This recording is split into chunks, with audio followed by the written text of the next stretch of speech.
Well, Jane's niece Betty and Carl, the nephew of Mr. Ace's business partner, have secretly decided to elope in spite of the uncle's threat to cut Carl out of his will. Carl has $3,000 of his own, and today he's going to persuade Uncle Neff to buy him a car, the car in which he and Betty expect to honeymoon. This episode is in two scenes, Mr. Ace's real estate office and then to Mr. Neff's office. But first to Mr. Ace, where we find Betty with her uncle. Now, look, Betty, Mr. Neff doesn't approve of this interest you seem to have in Carl or the interest Carl has in you. Isn't that just too bad? Well, it certainly is. For me, it's too bad. Because, as you know, Neff is my partner here. His prestige, his reputation, to say nothing of the money that he puts into this business. All that enabled me to put over some very big deals that I wouldn't have a chance with without him. Now, I can't do anything to antagonize the old man. And if you continue going out with his nephew, Neff's going to do something drastic. Oh, he's been threatening you, has he? No, he hasn't. He hasn't said a word. But I know him. That nephew of his is the apple of his eye. He told us so. He expects Carl to step into his place in the years to come. Well, what do you want of me? Well, I'd like to have you forget him. For the time being, anyhow. Has it occurred to you that we might love each other? Oh, sure. A month ago, you were in love with a 40-year-old musician. It's just like you to bring that up. Well, it's the truth. And this little flurry you developed over Carl is probably just like that other one. It's no such thing.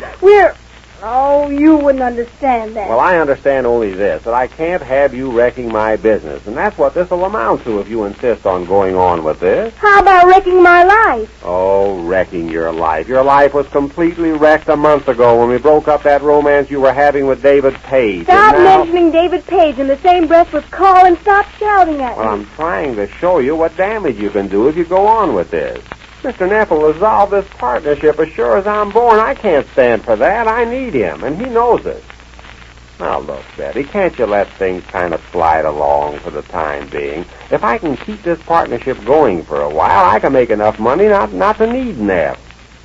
What do you mean, for the time being? How long? Well, about 2 or 3 years. 2 or 3 years? You want me to wait 3 years? Now don't start crying. If you'll be sensible about this. Good morning, everybody. Oh, who left that door open? It wasn't open. Hello, dear. Hello. There.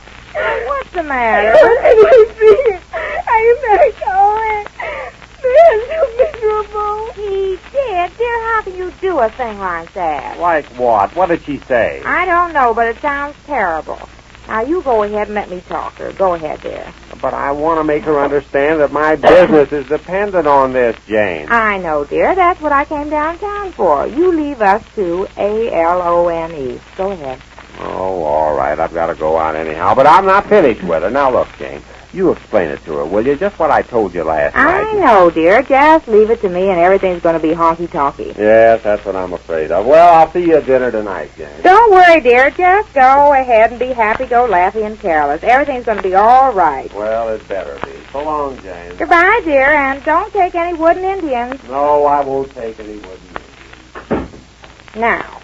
Oh, Aunt Jane, I'm so unhappy. Unhappy? Here you've got the most marvelous fellow in love with you, and you're unhappy? Well, what good is it if I can't love him? Uncle Ace just told me I'd wreck this whole business if I go on loving Carl. Yes, I know. He told me about it last night, too. That's what I came here to talk to you about.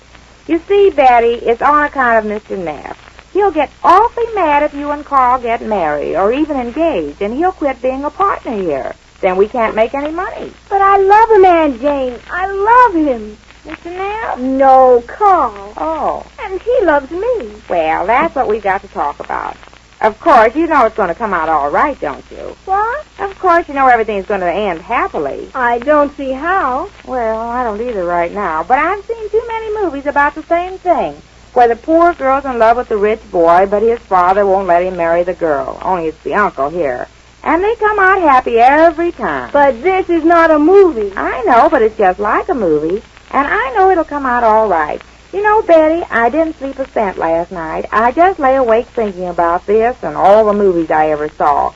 And the more I thought of them, the surer I got that everything's going to end happily. I don't see how his uncle is so against me. Well, that's the way the father is in the movies. Oh, if I could only get Mr. Neff to see one of those pictures. Oh, Aunt Jane, that's not going to help. Well, it might. If we could take him to one, you and I. Oh, is that the solution you thought of? No, I thought of this just now. Of course, we won't do it. But it would be marvelous to make him see the movie. And you know what? If you could win the bingo and have a lot of money of your own... Oh, Aunt Jane. Well, anyhow, it's kind of cute to think about it. Of course he wouldn't go, much less you winning the bingo. Well, enough daydreaming. Now, let's talk about Carl and you. I promised your uncle last night that I'd talk to you and make you promise not to do anything rash. What do you mean? Well, some girls, when the boy's father or uncle won't let them get married, 9 times 10 the fellow wants to elope. What do you mean? Oh, well, I know you wouldn't do that, Betty, but if Carl wants to, you must say no, because that would make Mr. Neff mad. Then where would we be? We'd lose all our money. We'd be as poor as the church people. Oh, Aunt Jane, I'm so miserable. Well, now, you must promise me, Betty. Doesn't anybody around here care what happens to my life? Sure we do. You know how much I care. I'm the first one that wants you to get married. But in a case like this, with Mr. Neff and everything... Mr. Neff, that's all I hear. Yes, isn't it a shame? Say, I just thought of something. If Mr. Neff would say it's all right, you and Carl could get married, couldn't you? Of course we could. But he's not going to say it's all right. He despises me. Oh, he does not. He doesn't even know you. He's just saying you're working here. He never even talked to you, I bet. He doesn't know you can be the sweetest girl in the world, present company accepted. Say now, that's an idea. Somebody ought to talk to him. Oh, Carl's tried it, but it's no use. Oh, but if I try, or somebody like me, maybe he'll stop being so obsolete. Oh, Aunt Jane, would you? I don't want to wreck your life or Carl. Sure I will. I'll go right over there now. Oh, Aunt Jane, I love you. Well, don't mention it. I'll be glad to. Why didn't I think of that before? I'll go right over there. Morning, Uncle. Morning. Why aren't you over at that real estate office where you belong? I've been there. I came over here to have a chat with you. If it's about that girl, the answer is no. Now, wait a minute, Uncle. I won't talk about it. You've got plenty of time for that later on. I want you to spend all your time now learning the business.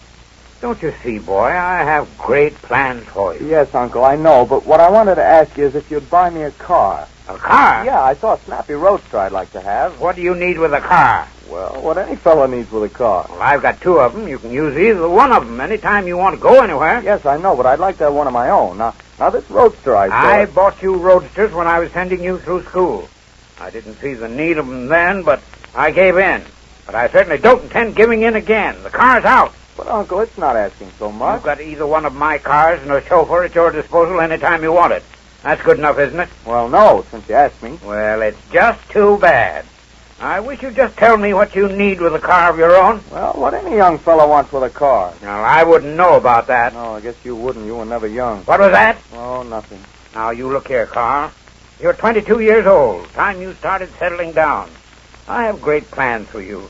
You're the only one I've got I can leave my whole life's work to. Well, I don't see how it'll upset your plans to buy me a car. Stop talking about a car. The answer is no. Definitely and finally no. Well, okay then. Where are you going? Back to my $25 a week job. Don't you see it's not the $25 you make? I give you everything you need, don't I? My home is yours. Everything I have is yours. Yes, everything except a measly little car. Don't mention that car to me again. Now go on back to your work and stop talking foolishness. Well, good morning, Mr. Neff. What? Oh, hello, Carl. Hello. Where are you going? Back to work. Oh, well, goodbye. Goodbye. What do you want, Mrs. Ace? Well, I guess I'm a little late. I guess Carl must have been talking to you about it. Yes, he talked to me, and the answer is no. No, huh? Why, Mr. Neff? Why? Why what? Why did you say no? Because I'm through catering to his every wish. I didn't mind it so much when he was in school. All the boys there have him. Yes, but that's just a schoolboy crush. This is different. I don't see any difference. The first one he had there was a fast little stepper. He used to take her out for drives in the country every Sunday afternoon. He did? Yeah, he was crazy about that one. Never missed a Sunday. And was he fast? He was? I was afraid she'd climb a telegraph pole. Oh, now, you're just fooling, aren't you? Fooling? I'll say I'm not. I saw her. I made him give her up. Later, he got another one. He had about 4 of them altogether. 4? Yes, a new one every year he went to school, but I think he liked the second one best. Oh, she was a mess. Shabby, never kept her paint. She had a red hood. He kept writing me about that one. He called her Redhead. Redhead? Yes, he was proud of that little rascal. All his friends were stuck on that one, too. They were? Sure. Carl's big-hearted that way. I'll save the world he is. Yes. That was the happiest year of his life, I guess, that second year. But as he got older, he got more settled in his tastes. Why, his last year, he was so dignified, he gave up the flashy ones. Well, I should think he would. Yes, very sedate and dignified, but still fast. Mr. Neff, are you talking about Carl? What? Is this the truth you're telling me about Carl, or are you just trying to scare us with those stories so we won't let Betty have anything to do with him? Is that it? Betty?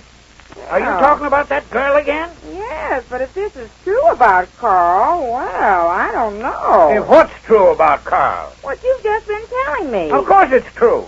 Oh, you're just making it up, aren't you? Making it up? It cost me plenty of money. I ought to know. Oh, a siren, huh? Yes, one of them had one. Had one? Yes, one of them did. Did what? Had a siren on it. Just a minute now, Mr. Neff. You're getting a little mixed up. You mean one of them was a siren, don't you? Was a siren. Had a siren. One of the cars had a siren. Cars? What cars? The automobiles he had when he went to school. Automobile? Are you talking about automobiles? Am I talking about... Of course I'm talking about automobiles. Well, you could knock me down with a fender, Mr. Neff. What? Whew, that's a relief off my mind. I thought you were talking about... Well, at least Jane and Mr. Neff are on the same subject now. But we don't think she'll have much luck in changing the old man's mind. We learn more about her attempt when next we meet the Easy Aces.